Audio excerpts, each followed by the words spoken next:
లో టీటీడీకి డబ్బులు ఏదైతే వస్తాయో డబ్బులు 10% మించి ప్రైవేట్ బ్యాంకుల్లో జమ చేయకూడదు. ఇది రూల్. ప్రైవేట్ బ్యాంకుల్లో టీటీడీ డబ్బులు 10% మించి జమ చేయకూడదు. This is rule in TTD. Chandrababu హయాంలో కమిషన్లకు కక్కుర్తిపడి చంద్రబాబు నాయుడు ఆదేశాలతో చంద్రబాబు నాయుడు గట్టిగా సిఫార్సు చేయడంతో 1300 కోట్లు ఎస్ బ్యాంకులో చంద్రబాబు నాయుడు పెట్టించినాడు. ఎస్ బ్యాంకులో, ప్రైవేట్ బ్యాంకులో 1300 కోట్లు పెట్టించినాడు. మన ప్రభుత్వం వచ్చిన తర్వాత మన బోర్డు ఈ నిర్ణయాన్ని రీవిజిట్ చేసి ఎస్ బ్యాంక్ నుంచి ఆ డబ్బులు విత్డ్రా చేసి నేషనలైజ్డ్ బ్యాంక్ లో ఆ డబ్బులు పెట్టింది. పెట్టిన 3 నెలలకు ఎస్ బ్యాంక్ కొలాప్స్ అయింది.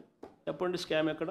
ఆ డబ్బులు తీసిన 3 నెలలకు ఎస్ బ్యాంక్ కొలాప్స్ అయింది ఆన్ దేర్ ఓన్ కౌంట్. ఒకవేళ ఈ డబ్బులు ఎస్ బ్యాంక్ లోనే ఉండింటే ఈ 1300 కోట్లు ఏమయ్యేటి? మరి ఏది స్కాము? ఇన్ని ఉన్నా కూడా మాకు ఎన్ని తెలిసినా కూడా టీటీడీ కాబట్టి రాజకీయాలకు లాగకూడదని జోలికి పోలా. సరిదిద్దినాం, ప్రాబ్లమ్ సాల్వ్ చేసినాం, సరిదిద్దినాము, ఆ తప్పులు జరగకుండా చేసినాం, కానీ రాజకీయాలు చేయాల. ఎందుకంటే మన దేవుణ్ణి మనం అబాస్పాలు చేసినట్టు అవుతుంది అనే ఉద్దేశంతో చేయలా. ఇప్పుడు వీళ్ళు చేసేటివి చూస్తూ ఉంటే అసలు ఏమీ చేయకపోయినా కానీ మంచి చేసే కార్యక్రమం జరిగినా దాన్ని వక్రీకరిస్తే వీళ్ళు రివర్స్ అబద్ధాలు చెప్తూ చేస్తే కార్యక్రమాలు చూస్తూ ఉంటే వాళ్ళు చేసినవి ఇంకా నేను ఇంకా రాజకీయం చేయక వదిలేసినాం. దేవుంది కదా అని. మన రాజకీయాలు చేస్తే దేవుడు అబాస్పాలు అవుతాడని చెప్పి